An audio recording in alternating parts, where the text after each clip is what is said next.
there were some big moments as well, 9/11 being one of those. Yeah. Apple iPhone watches. Yeah. I tell you what's going on there? Can I turn it off? Someone... Let me turn it off. That's all right. There you go. Right. Sorry. I just wanted to remind you of this moment where work and family did collide, and it was September 11. Let's have a look. The plane hit the building. There are some 10,000 Australians who live and work in New York City. One of those 10,000 in New York City just happens to be my sister Wendy. It's just a devastating feeling. Wow, what was that like?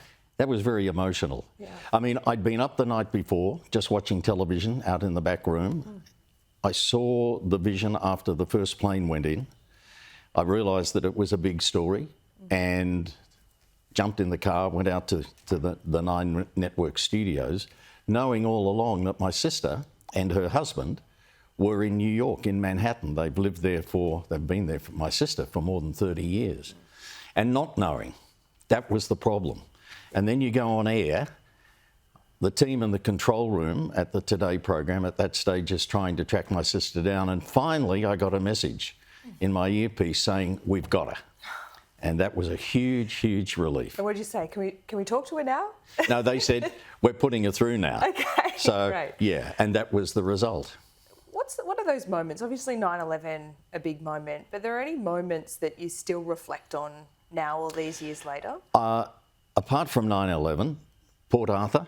Of course. I was the first broadcast journalist into from the mainland into Port Arthur, and that's an interesting experience. I was there for 3 days until the memorial service in Hobart, and that's work, as you would know. But then the assignment's over, you get on the plane to go home, and you suddenly realise how fragile human life is. That there were these 30 plus people out wandering around the ruins at Port Arthur, and all of a sudden they've lost their lives. And you suddenly think life is very fragile. Port Arthur, 9/11, they're the sorts of things you remember. They were great times too. I mean, yeah, I had the privilege of travelling the world. I was in Hong Kong for the handover in 1997. I was on air when we won the America's Cup in, God, I feel old, 1983. You're not old. So, you know, it was a great privilege. And as I said, it was never work. You got up, you went to bed at night, usually about 9:30. You got up at 3:30 not knowing what had happened while you were asleep, not knowing what was going to happen while you were on air. And it was great. One of Coomer's best exports, I'd say, along with Tora Bright. Yes, not bad for a Coomer kid. Not bad for a Coomer kid at all. What about teen scene?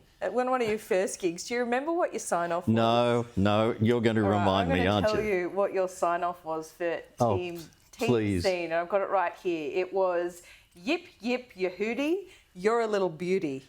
Ring any bells? None at all. I think you're making that up. Well, according to Wikipedia, that is true, so who knows. But maybe you've blocked that one from your memory. Yeah, okay. Maybe I have. Okay. Maybe I have. What do you think about the current crop, those that have come after you? You know, I think you mean current crop of journalists generally? Yeah, and where the media industry's at the moment. Well, it's changed since. I mean, I had the great privilege of working for media bosses who had a genuine passion for the business they owned. Yeah. Now I get the feeling it's more a preoccupation with ratings and revenue. There's pressure always on to rate and make money.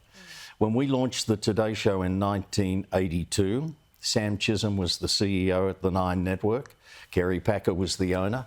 And I remember Sam saying to us, "You just get on and do your job as co-anchors of the Today program and leave all the trouble, all the problems.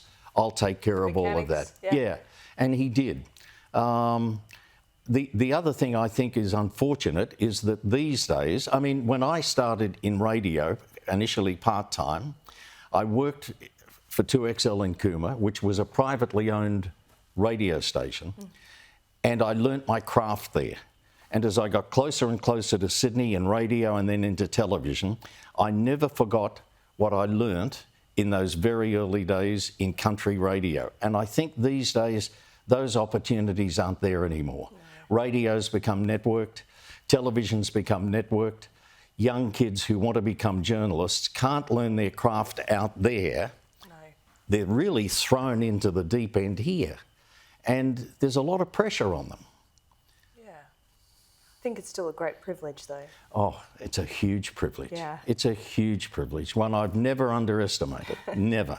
Well, thank you for the reminder this morning, and it's such a pleasure to talk to you and have you back here. I don't think journalists ever retire, so maybe you should just come back from time to time. They don't. Let me tell you, plane flies overhead, you look up, is the landing gear down? Siren goes down the street, is it fire, police, and once a journalist, always a journalist. I think so. Well, that is good to hear, Steve Yeah. Liebmann. A pleasure to talk to you this morning. Congratulations, well deserved. Thank you very much. Pleasure to meet you.